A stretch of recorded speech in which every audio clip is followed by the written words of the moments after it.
সুপ্রিয় শিক্ষার্থী, আসসালামু আলাইকুম। আশা করি তোমরা ভালো আছো। লেটস লার্ন মার্কেটিং এই স্লোগান নিয়ে তোমরা মার্কেটিং শিখছো। উৎপাদন ব্যবস্থাপনা ও বিপণন দ্বিতীয় পত্র, একাদশ ও দ্বাদশ শ্রেণী, অধ্যায় 1, লেকচার নাম্বার 7 নম্বর লেকচারে তোমাদেরকে সুস্বাগতম জানাচ্ছি। প্রিয় শিক্ষার্থী, ইতিপূর্বে এই অধ্যায়ের 6টি লেকচার সম্পূর্ণ হয়েছে। আশা করি তোমরা সেই লেকচারগুলো ভালোভাবে প্র্যাকটিস করেছো। তো চলো কথা না বাড়িয়ে আমরা আজকে আমাদের 7 নম্বর লেকচারের যে আলোচ্য বিষয় আছে আমরা সেখানে চলে যাচ্ছি। প্রিয় শিক্ষার্থী, আজকের আমাদের 7 নম্বর লেকচারের যে বিষয়গুলো নিয়ে আলোচনা করা হবে সেটা হচ্ছে ভোক্তাই রাজা ব্যাখ্যা করা হলো, অর্থাৎ ভোক্তা সম্পর্কে আমরা গত লেকচারে আলোচনা করেছিলি। ভোক্তাকে মার্কেটিংয়ের ভাষায় রাজা বলা হয়। ভোক্তাকে মার্কেটিংয়ের ভাষায় কেন রাজা বলা হয় সেই বিষয়গুলো নিয়ে আমরা আলোচনা করব, এবং জীবনযাত্রার মান উন্নয়নে বিপণনের ভূমিকা কী সেই বিষয়টিও আলোচনায় আসবে। তো চলো আমরা বিস্তারিত আলোচনায় চলে যাচ্ছি। প্রিয় শিক্ষার্থী, ভোক্তাই রাজা এই বিষয়ে আমরা এখন ব্যাখ্যা করব কেন ভোক্তাকে রাজা বলা হয়। ভোক্তাদেরকে ঘিরেই সব বিপণন কার্যক্রম পরিচালিত হয়, অর্থাৎ মার্কেটিংয়ের ক্ষেত্রে ভোক্তাকে ঘিরেই সব বিপণনের কার্যক্রম পরিচালিত হয়। ভোক্তারা এখন আগের তুলনায় অনেক সচেতন হয়েছে। আশানুরূপ পণ্য না পেলে তারা এখন কিনতে আগ্রহী হয় না। তাই পণ্য উৎপাদনের সময় ভোক্তাদের পছন্দ অপছন্দ, রুচি, ক্রয়ের অভ্যাস, আর্থিক অবস্থা ইত্যাদি বিবেচনা করতে হয়। এই জন্য ভোক্তাদের বাজারের রাজা হিসেবে আখ্যায়িত করা হয়, অর্থাৎ কাস্টমার ইজ দ্য কিং। চলো আমরা এই বিষয়ে আরও বিস্তারিত আলোচনা করি কেন ভোক্তাদেরকে রাজা বলা হয়। প্রিয় শিক্ষার্থী, আমরা কিছু দৃষ্টিকোণ থেকে আলোচনা করব এবং তারপরে সেই বিষয়গুলোকে আমরা একত্র করার চেষ্টা করব। তাহলে মার্কেটিংয়ের ক্ষেত্রে একটা মতবাদ আছে, সেটার নাম হচ্ছে বিপণন মতবাদ এবং বিপণন মিশ্রণ। তোমরা এই অধ্যায়ের 4 নম্বর এই দ্বিতীয় পত্রের 4 নম্বর অধ্যায়ে তোমরা বিপণন মিশ্রণ সম্পর্কে বিস্তারিত জানতে পারবে। বাজার বিভক্তিকরণ এটাও 4 নম্বর অধ্যায়ে আছে, এবং বিপণন পদ্ধতির গোল। এই বিপণনের এই 4টি দিক, অর্থাৎ এই 4টি পয়েন্টে তোমার হচ্ছে মেনলি ভোক্তাদেরকে উদ্দেশ্য করেই এবং ভোক্তাদেরকে ঘিরেই এই মার্কেটিংয়ের কার্যক্রম পরিচালিত হয়। অর্থাৎ এই 4টি পয়েন্টে আলোচনা করা হয়েছে যে আসলে ভোক্তারাই হলো একটা কোম্পানির বা মার্কেটিংয়ের প্রাণ। তাহলে এই পয়েন্টগুলোতে কি বলা হয়েছে, চলো আমরা সেখানে যাই। প্রিয় শিক্ষার্থী, মার্কেটিংয়ের কয়েকটি মতবাদ আছে, তার মধ্যে একটা মতবাদ হচ্ছে বিপণন মতবাদ। এই বিপণন মতবাদে কি বলা হয়েছে দেখো। এই মতবাদের মূল কথা হলো, অর্থাৎ বিপণন মতবাদের মূল কথা হলো ভোক্তাদেরকে সর্বোচ্চ সন্তুষ্টি দেওয়ার লক্ষ্যে বিপণন কার্যক্রম পরিচালিত করতে হবে। অর্থাৎ এই যে আমরা মার্কেটিং কার্যক্রম পরিচালনা করব, সেখানে ভোক্তাদেরকে সর্বোচ্চ পরিমাণ সন্তুষ্টি রাখতে হবে। এরপরে দেখো, এই মতবাদে ভোক্তাদের অভাব মেটানো ও সন্তুষ্টি অর্জনের সবচেয়ে বেশি গুরুত্ব দেওয়া হয়েছে। অর্থাৎ প্রয়োজন এগুলো মেটাতে হবে এবং তাদের সন্তুষ্টি প্রদান করতে হবে। তারপরে দেখো, ভোক্তাদের উদ্দেশ্যে আজকের বিপণনের স্লোগান হলো, অর্থাৎ বর্তমানে বিপণনের ক্ষেত্রে যেই বিষয়টা থিঙ্কিং করা হয় সেটা হচ্ছে we are not satisfied until you are. ভোক্তারা যতক্ষণ পর্যন্ত সন্তুষ্ট না হবে ততক্ষণ পর্যন্ত বিপণন কার্যক্রম চলমান থাকবে। তার মানে হচ্ছে এই যে সন্তুষ্টর কথা বলা হয়েছে, ভোক্তাদেরকে সন্তুষ্টর কথা বলা হয়েছে, কেন বলা হয়েছে জানো? কারণ একজন ভোক্তা বা ক্রেতা যদি সন্তুষ্ট থাকে, সে নিজে ওই কোম্পানির পণ্য কেনে এবং অন্য আরেকজনকেও এই পণ্য কিনতে উৎসাহিত করে। তার মানে কি, সন্তুষ্টি ক্রেতা সে কিন্তু কোম্পানির পক্ষ হয়ে বিজ্ঞাপন দিয়ে থাকে এবং কোম্পানির পক্ষ হয়ে পাবলিসিটি করে থাকে। তাহলে তার মানে মার্কেটিংয়ের বিপণন মতবাদের ক্ষেত্রে এই কথাগুলো বিশ্বাস করা হয়। তোমরা একটা পিকচার দেখতে পাচ্ছ, এটা হচ্ছে বিপণন মতবাদের পিকচার, মানে একটা একটা একটা একটা ডায়াগ্রাম। এখানে দেখো বলা হয়েছে যে বিপণন মতবাদের ক্ষেত্রে বিপণন মতবাদটা মেইনলি শুরু হয় বাজার থেকে। এই দেখো এখানে বলো বিপণন মতবাদের শুরু হয় বাজার থেকে, এবং এখানে গুরুত্ব দেওয়া হয় হচ্ছে হলো ভোক্তার প্রয়োজন। বিপণন মতবাদে কি করা হয় বলতো, ভোক্তার প্রয়োজনটাকে বেশি গুরুত্ব দেওয়া হয়। তাহলে এই যে বিপণন মতবাদের যে মেইন তোমার হচ্ছে ফলাফল আমরা অর্জন করব, সেটার উপায়টা কি? উপায় হচ্ছে সমন্বিত বিপণন, অর্থাৎ বিপণন কাজটাকে সমন্বিত করে এই এর উদ্দেশ্য বা গোলটাকে অর্জন করা হয়। ফলাফল অর্থাৎ পরবর্তীতে ফলাফল হিসেবে আমরা কি পাই বলতো, ক্রেতাকে সন্তুষ্ট করার মাধ্যমে মুনাফা অর্জন করা হয়। তার মানে বিপণন মতবাদের মেইন কথা হচ্ছে যে ক্রেতাকে সন্তুষ্টি করার মাধ্যমে মুনাফা অর্জন করা হয়। তাহলে এর বিপণন মতবাদটা শুরু হয় বাজার থেকে, এখানে গুরুত্ব দেওয়া হয় ভোক্তার প্রয়োজনকে, এবং সমন্বিত বিপণন কার্যক্রমের মাধ্যমেই এটা এই লক্ষ্যটাকে তোমার হচ্ছে অর্জন করা হয়ে থাকে। আশা করি তোমরা বিপণন মতবাদ কি সেই বিষয়টা বুঝতে পারছো। তার মানে আমরা এই যে বিপণন মতবাদে যে কথাগুলো আলোচনা করলাম, এখানে মেইন কথা হচ্ছে ভোক্তা, অর্থাৎ ভোক্তাই সকল কিছু। এরপরে দেখো বিপণন মিশ্রণ, আরও একটি আলোচ্য বিষয় হচ্ছে বিপণন মিশ্রণ। দেখো বিপণন মিশ্রণ কি সেই বিষয়ে আমরা এখন আলোচনা করি।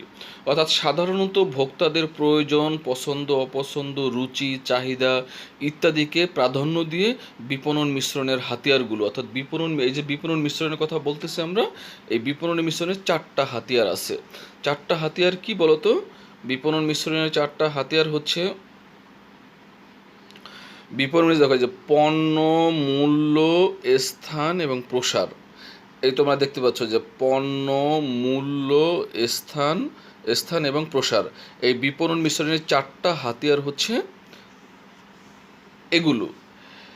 আচ্ছা, এগুলোকে কি ব্যবহার করা হয়, কিসের জন্য ব্যবহার করা হয়? ভোক্তাদের পছন্দ, অপছন্দ, প্রয়োজন, রুচি, চাহিদা ইত্যাদিকে প্রাধান্য দিয়ে এই বিপণন মিশ্রণকে ব্যবহার করা হয়ে থাকে। সর্বোপরি ভোক্তাদেরকে কেন্দ্র করে বিপণন কার্যাবলী সম্পাদিত হয়ে থাকে। ভোক্তাদেরকে বিপণন মিশ্রণের কেন্দ্রবিন্দুতে রাখা হয়। এই দেখো, এই যে তোমাদেরকে বললাম একটু আগে যে দেখো এই পণ্য, মূল্য, প্রসার, স্থানের মাঝখানে কি আছে বলো তো? এই কেন্দ্রবিন্দুতে কে আছে? ভোক্তা। এই যে ভোক্তা, কেন্দ্রবিন্দুতে কে আছে বলতো? ভোক্তা। তার মানে এই যে বিপণন মিশ্রণের মেইন আলোচ্য বিষয় কি বলতো? ভোক্তা। তার বিপণন মিশ্রণও কেন্দ্রবিন্দুতে মেইন পয়েন্ট কি, মেইন ফোকাস করা হয় এই যে ভোক্তাকে ঘিরে। আচ্ছা, এরপরে দেখো বাজার বিভক্তিকরণ। আমাদের পরবর্তী একটা আলোচ্য বিষয় হচ্ছে বাজার বিভক্তিকরণ। বাজার বিভক্তিকরণ কি সেই বিষয়টা এখন আমরা শিখব। ধরো সব মানুষের চাহিদা, প্রসার, অভ্যাস, রুচি, পছন্দ, ক্রয় ক্ষমতা একরকম না। কি একরকম?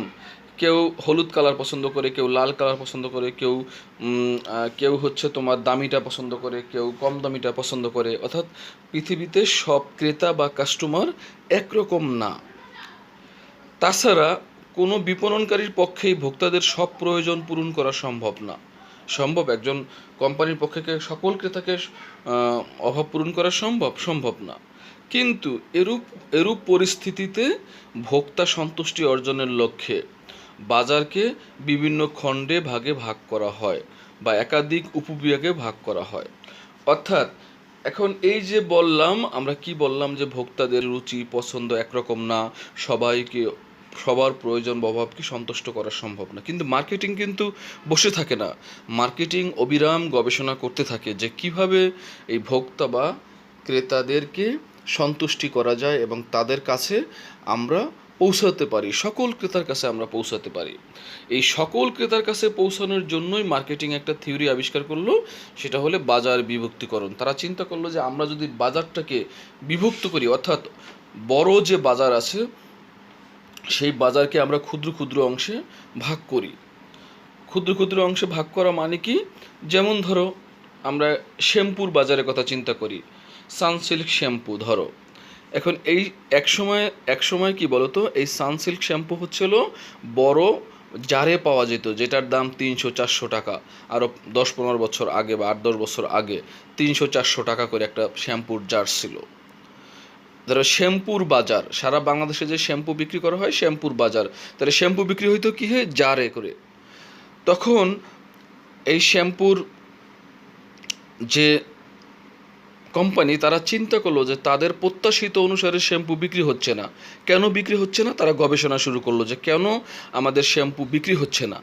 তখন তারা গবেষণা করে চিন্তা করলো যে মানে গবেষণা করে বের করলো যে মার্কেট রিসার্চ করে বের করলো যে আসলে এই শ্যাম্পু সকল মানুষ কেনে না, কিছু সংখ্যক মানুষ, এই বাংলাদেশে যে 16 কোটি মানুষ আছে বা 18 কোটি মানুষ আছে তার মধ্যে কিছু সংখ্যক মানুষ শ্যাম্পু কেনে, বাকিরা শ্যাম্পু কিনতে পারে না। কেন শ্যাম্পু কিনতে পারে না, কারণ হচ্ছে তাদের ক্রয় ক্ষমতা ওইভাবে নাই। 400-500 টাকা দিয়ে শ্যাম্পু কিনে ঘরে ডিসপ্লে করে রাখবে এরকম ক্রয় ক্ষমতা ওই সময় বাংলাদেশে ছিল না। তখন তারা সিদ্ধান্ত নিল যে কিভাবে তাহলে এই যে যারা কিনে না শ্যাম্পু তাদের কাছে কিভাবে পৌঁছানো যায়। তখন তারা কি করলো, এই যে মিনি প্যাক, 1 টাকা দামের শ্যাম্পু, 2 টাকা দামের শ্যাম্পু, এরকম মিনি প্যাক বের করলো। মিনি প্যাক বের করার পরে দেখা গেল যে তাদের শ্যাম্পুর বিক্রি কয়েক মাসের মধ্যেই কয়েক গুণ বেড়ে গেল। তার মানে 1 টাকায় 2 টাকায় শ্যাম্পু পাওয়া যায়। এর মানে কি, পৃথিবীর বাংলাদেশের যে কোনো মানুষের পক্ষে গোসল করার সময় শ্যাম্পু ব্যবহার করা উচিত। মনে করে একজন মানুষ পুকুরে গোসল করতে যাবে বা নদীতে গোসল করতে যায়, যাওয়ার সময় 1 টাকা নিয়ে বের হলো বা 2 টাকা নিয়ে বের হলো, একটা দোকান থেকে যাওয়ার সময় ভাই 1 প্যাকেট শ্যাম্পু দান তো, 1 প্যাকেট শ্যাম্পু সে নিয়ে বা সিরে গোসল করে চলে আসলো। তার মানে 1 টাকায় শ্যাম্পু, 1 টাকা দিয়ে শ্যাম্পু দিয়ে গোসল করা যায় বা 2 টাকা দিয়ে শ্যাম্পু দিয়ে গোসল করা যায়। এই যে মিনি প্যাক আসার কারণে এখন বাংলাদেশে প্রায় সকল মানুষের পক্ষেই শ্যাম্পু দিয়ে গোসল করা সম্ভব হয়। তাহলে এই যে শ্যাম্পুর বাজার, তা শ্যাম্পুর বাজার এক সময় ছিল অনেক বড়, কিন্তু সেটা শুধু খালি বড় কাস্টমাররা যাদের ক্রয় ক্ষমতা বেশি ছিল তারা কিনতে পারতো। তাহলে এই যে দেখো ছোট ছোট বাজারে বিভক্ত করা, এই বড় বাজারকে এই যে 1 টাকা দামের শ্যাম্পু, 2 টাকা দামের শ্যাম্পু, এরকম বাজারকে বিভক্ত করা হলো। তাহলে বাজার বিভক্তিকরণের মেইন উদ্দেশ্য হচ্ছে এখন যেমন সকল ক্রেতারা শ্যাম্পু ব্যবহার করতে পারে। তাহলে এই যে বাজার বিভক্তিকরণের কথা আমি বলতেছি, এটার মেইন উদ্দেশ্য হচ্ছে যে সকল ক্রেতার কাছে পণ্য পৌঁছানো। এইটাই হচ্ছে বাজার বিভক্তিকরণের মেইন উদ্দেশ্য। তাহলে আমরা এখানেও দেখলাম যে ক্রেতাকে সন্তুষ্টি রাখা, ক্রেতাকে ভালো রাখাই হচ্ছে মার্কেটিংয়ের মেইন উদ্দেশ্য। সর্বশেষ আমরা যেই পয়েন্টটা নিয়ে আলোচনা করব সেটা হচ্ছে বিপণন পদ্ধতির লক্ষ্য, অর্থাৎ এই যে মার্কেটিং সিস্টেম যেটা, এটার লক্ষ্যটা কি। বিপণন পদ্ধতির লক্ষ্য হচ্ছে যে বিশ্ববিখ্যাত বিপণন বিশারদ নর্থ ওয়েস্টার্ন ইউনিভার্সিটির অধ্যাপক ফিলিপ কটলার বিপণন পদ্ধতির 4টি লক্ষ্য, 4টি বিকল্প লক্ষ্যের কথা উল্লেখ করেছেন। উনি বলছেন বিপণনের 4টি বিকল্প লক্ষ্যর কথা। এই লক্ষ্যগুলো কি কি? 1 নম্বর হচ্ছে ভোগ সর্বোচ্চকরণ, ভোক্তার সন্তুষ্টি সর্বোচ্চকরণ, পছন্দ সর্বোচ্চকরণ ও ভোক্তাদের জীবনযাত্রার মান সর্বোচ্চকরণ। তাহলে এই হচ্ছে বিপণন পদ্ধতির লক্ষ্য। ভোগ সর্বোচ্চকরণ মানে কি, যে ক্রেতারা সর্বোচ্চ পরিমাণ পণ্য ভোগ করবে। ক্রেতারা যদি সর্বোচ্চ পরিমাণ পণ্য ভোগ করতে পারে তাহলে সেই ক্ষেত্রে কোম্পানি লাভবান হবে। ভোক্তার সন্তুষ্টি সর্বোচ্চকরণ, অর্থাৎ ভোক্তা যে পণ্যটা কিনবে, এই পণ্য কেনার পরে সে সর্বোচ্চ পরিমাণ সন্তুষ্ট হবে। সর্বোচ্চ পরিমাণ কি সন্তুষ্ট হবে, তাকে সর্বোচ্চ সন্তুষ্টির মাধ্যমে পণ্য বিক্রি করতে হবে। পছন্দ সর্বোচ্চকরণ মানে হচ্ছে ভোক্তারা যেই পণ্যটি কোম্পানি উৎপাদন করবে এই পণ্যটি তারা সর্বোচ্চ পরিমাণ পছন্দ করবে। এরপরে সর্বশেষ যে লক্ষ্য সেটা হচ্ছে ভোক্তাদের জীবনযাত্রার মান সর্বোচ্চকরণ, অর্থাৎ এই পণ্য ব্যবহার করার কারণে ভোক্তার জীবনযাত্রার মান অনেকটা উন্নত হবে। অর্থাৎ এই পণ্য ব্যবহার করে ভোক্তারা অনেক আনন্দে থাকবে, অনেক সুখে থাকবে, অনেক আরামে থাকবে। এই বিষয়গুলোকে চিন্তা করা হয়। অর্থাৎ ভোক্তাদের সর্বোচ্চ সন্তুষ্টি দেওয়া এবং ভোগের পরিমাণ বাড়ানোই হলো বিপণন পদ্ধতির অন্যতম উদ্দেশ্য। তাহলে এই যে বিপণন পদ্ধতির লক্ষ্য, এটার উদ্দেশ্য কি, যে ভোক্তার সর্বোচ্চ সন্তুষ্টি দেওয়া এবং ভোগের পরিমাণ বাড়ানোই হচ্ছে এই বিপণন পদ্ধতির মেইন উদ্দেশ্য। তাহলে আমরা এখানেও কি দেখলাম বলো তো? এখানেও আমরা দেখলাম যে এরা ভোক্তাকে নিয়েই ভাবে এবং ভোক্তাকে নিয়েই সর্বোচ্চ সবসময় টেনশন করে। প্রিয় শিক্ষার্থী, অতএব আমরা বলতে পারি যে বিপণনের পুরো কার্যক্রমের সাথে ভোক্তারা ওতপ্রোতভাবে সম্পৃক্ত। তাদেরকে কেন্দ্র করে বিপণন কার্যক্রম চলছে এবং চলমান থাকবে, তাই ভোক্তাদেরকে রাজা হিসাবে বিবেচনা করা হয়। তার মানে এতক্ষণ আমরা আলোচনা করলাম ভোক্তারা কেন রাজা। তাই ভোক্তারা কেন রাজা এটা বোঝাতে গিয়ে তোমাদেরকে চারটি পয়েন্ট নিয়ে তোমাদের সাথে চারটি পয়েন্ট নিয়ে আলোচনা করলাম। সেই চারটি পয়েন্টের প্রত্যেকটা পয়েন্টেরই মেইন উদ্দেশ্য ভোক্তাকে কেন্দ্র করে এবং ভোক্তা সন্তুষ্টি নিয়ে তারা এখানে আলোচনা করেছে। তাই সকল বিষয়ে আলোচনার পরে আমরা সিদ্ধান্ত নিতে পারলাম যে আসলে ভোক্তাই হচ্ছে সকল কার্যক্রম, বিপণন কার্যক্রমের মেইন পয়েন্ট, ফোকাস পয়েন্ট। তাই ভোক্তাকেই রাজা বলা হয়। প্রিয় শিক্ষার্থী, আশা করি তোমরা এই পয়েন্টটি সুন্দরভাবে বুঝতে পেরেছ। এরপরে আজকের লেকচারের 2 নম্বর আলোচ্য বিষয় কি বলা আছে বলো তো? সেটা হচ্ছে জীবনযাত্রার মান উন্নয়নে বিপণনের ভূমিকা। অর্থাৎ মানুষের জীবনযাত্রার মান উন্নয়নে বিপণন কী পরিমাণ ভূমিকা রাখে সেই বিষয় নিয়ে আমরা আলোচনা করব। একটি দেশের জনসাধারণের জীবনযাপন পদ্ধতি এবং দৈনন্দিন ভোগের পরিমাণকে জীবনযাত্রার মান বলে। আর মানুষের জীবনযাপন প্রণালীতে সুখ স্বাচ্ছন্দ্য ও উন্নয়নের ছোঁয়া লাগলে তাকে জীবনযাত্রার মান উন্নয়ন বলে। আশা করি তোমরা বুঝতে পারছো। এবং উপরের কথাগুলো যেটা বললাম যে মানুষ আজ গাড়িতে বসে ল্যাপটপ ব্যবহার করে অফিসিয়াল কাজকর্ম করতেছে, মোবাইল ফোনের মাধ্যমে যখন তখন প্রয়োজনীয় সংবাদটি একে অপরের কাছে পৌঁছে দিচ্ছে, ঘরে বসেই স্যাটেলাইট চ্যানেলের মাধ্যমে মানুষ বিশ্বের সব দেশের পারিপার্শ্বিক অবস্থা সম্পর্কে জানতে পারছে, বাজারে পাওয়া যাচ্ছে এমন সব পণ্য যেগুলো সম্পর্কে মানুষ কখনো চিন্তাও করতে পারেনি। এই যে আমি এখন কথাগুলো বললাম, এগুলোর কারণে মানুষের জীবনযাত্রার মান অর্থাৎ মানুষের জীবনযাত্রার মান উন্নয়নে বিপণন ভূমিকা অপরিসীম। চলো আমরা এই বিষয়ে আরও আলোচনা করি। এই প্রসঙ্গে অর্থাৎ মার্কেটিং বিশারদ পল এম মাজুর 1947 সালে তার লেখা ফরচুন সাময়িকে বলেছেন যে marketing is the delivery of standard of living two society. বিষয়টি ব্যাখ্যা করতে গিয়ে তিনি বলেন, 50 বছর আগে আমেরিকায় শুধু ধনী পরিবারগুলো বিভিন্ন উৎসবে কমলালেবু খেতে পারত, কিন্তু বর্তমানে আমেরিকায় প্রায় সকলেই নাস্তার সময় কমলালেবু খেতে পারে। আমেরিকার এরূপ পরিবর্তনের কারণ হিসেবে তিনি কৃষিক্ষেত্রে প্রযুক্তির উন্নয়ন এবং দক্ষতার কথা উল্লেখ করেছেন। তাহলে জীবনযাত্রার মান উন্নয়নে বিপণনের ভূমিকা নিয়ে আমরা আরও একটু কিছু পয়েন্ট আলোচনা করব। প্রিয় শিক্ষার্থী, জীবনযাত্রার মান উন্নয়নে বিপণনের ভূমিকা কী কী দেখো? ভোগের পরিমাণ বৃদ্ধি। এই জীবনযাত্রার মান অর্থাৎ মার্কেটিংয়ের কারণে মানুষ বিভিন্ন পণ্য সম্পর্কে জানতে পারছে। বিভিন্ন পণ্য সম্পর্কে জানতে পারার কারণে সে কী করতে পারছে? নিত্য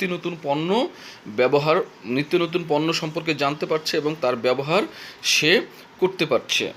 ক্রয় আচরণে পরিবর্তন। এখন কাস্টমার এই মার্কেটিংয়ের কারণেই তার ক্রয় আচরণে ব্যাপক পরিবর্তন হয়েছে। যখনই কোনো পণ্য বাজারে আসে সে চেষ্টা করে সেই পণ্যটা ক্রয় করার জন্য এবং ক্রয়কে নিয়ে সে আলাদা চিন্তা করে এবং বাজেট করে। তারপরে দেখো স্থানগত উপযোগ সৃষ্টি হয়েছে এই বিপণনের কারণেই, যার কারণে এখন আমরা এক স্থানের পণ্য অন্য স্থানে সহজেই পেতে পারি। তারপরে সময়গত উপযোগ সৃষ্টি হয়েছে এই বিপণনের কারণেই। সময়গত উপযোগ সৃষ্টি হওয়ার কারণে আমরা এক সময়ের পণ্য অন্য সময় আমরা ভোগ করতে পারি। তারপরে হচ্ছে বেশি পরিমাণে উৎপাদনের সহায়তা। এই মার্কেটিং কার্যক্রম পরিচালনা করার কারণে মানুষ বেশি পরিমাণ পণ্য ভোগ করছে, আর বেশি পরিমাণ পণ্য ভোগ করার কারণে বেশি পরিমাণ পণ্য উৎপাদন হচ্ছে। এটা একটা দেশের অর্থনীতিতে ব্যাপকভাবে প্রভাব ফেলছে। তারপরে হচ্ছে কর্মসংস্থান। এই বিপণনের কারণে অধিক সংখ্যক মানুষের কর্মসংস্থান হচ্ছে এবং কর্মসংস্থান হওয়ার কারণে বিভিন্ন ফ্যামিলিতে বিভিন্ন মানুষ ইনকাম করছে, আর ইনকাম করার কারণে ওই সংসার বা ওই ফ্যামিলির মানুষের জীবনযাত্রার মানেও উন্নয়ন ঘটছে। সম্পদের সদ্ব্যবহার হচ্ছে, অর্থাৎ যে সম্পদ আছে সেই সম্পদগুলো বিপণনের কারণে পণ্য উৎপাদন হচ্ছে, সেই সম্পদগুলো ফ্যাক্টরিতে কাঁচামাল হিসেবে ব্যবহার করা হচ্ছে, যার কারণে সম্পদের সদ্ব্যবহার হচ্ছে। তারপরে হচ্ছে মানসিকতার পরিবর্তন। এখন মানুষের মানসিকতার ব্যাপক হারে পরিবর্তন হচ্ছে পণ্য সম্পর্কে এবং বিভিন্ন ভোগ সম্পর্কে। নতুন পণ্য উৎপাদন, নতুন নতুন পণ্য উৎপাদন করা হচ্ছে। মার্কেটিংয়ের যে R&D ডিপার্টমেন্ট, অর্থাৎ রিসার্চ এবং গবেষণার যে ডিপার্টমেন্ট, সেই ডিপার্টমেন্টে নতুন নতুন পণ্য সম্পর্কে ম্যাক্সিমাম বড় বড় কোম্পানিগুলো সবসময় এই রিসার্চ কার্যক্রম পরিচালনা করে এবং তারা নিত্য নতুন পণ্য বের করার চেষ্টা করে। সর্বশেষে সামাজিক কল্যাণ, অর্থাৎ এই বিপণনের কারণে অনেক সামাজিক কার্যক্রম এবং কল্যাণ সাধিত হয়ে থাকে। তার মানে এই যে আমি তোমাদেরকে কতগুলো পয়েন্টের কথা বললাম, এই পয়েন্টগুলো হচ্ছে মানুষের বিপণন কার্যক্রমের এই পয়েন্টগুলো বিপণন কার্যক্রমের কারণে সংগঠিত হয়ে থাকে এবং এর ফলে মানুষের জীবনযাত্রার মানোন্নয়ন হয় এবং এক্ষেত্রে বিপণন গুরুত্বপূর্ণ ভূমিকা পালন করে থাকে। প্রিয় শিক্ষার্থী, আজকের লেকচার এই পর্যন্তই। আমরা পরবর্তী যে লেকচার 8 নম্বর লেকচার, সেই 8 নম্বর লেকচারের জন্য তোমাদেরকে আবার স্বাগতম জানাচ্ছি। সেই লেকচারে যেই বিষয়গুলো নিয়ে আলোচনা করা হবে সেটা হচ্ছে বিপণন ব্যবস্থাপনার দর্শন কী বা ব্যাখ্যাগুলো কী কী, এবং বিপণন ব্যবস্থাপনার পরিচিতি বা দর্শন এগুলো এই সম্পর্কে আমরা 8 নম্বর লেকচারে আলোচনা করব। ততদিন পর্যন্ত ভালো থাকবে, সুস্থ থাকবে এবং আজকে যে লেকচারটি আমরা দিলাম সেটা তোমরা ভালোভাবে প্র্যাকটিস করবে। আল্লাহ হাফেজ।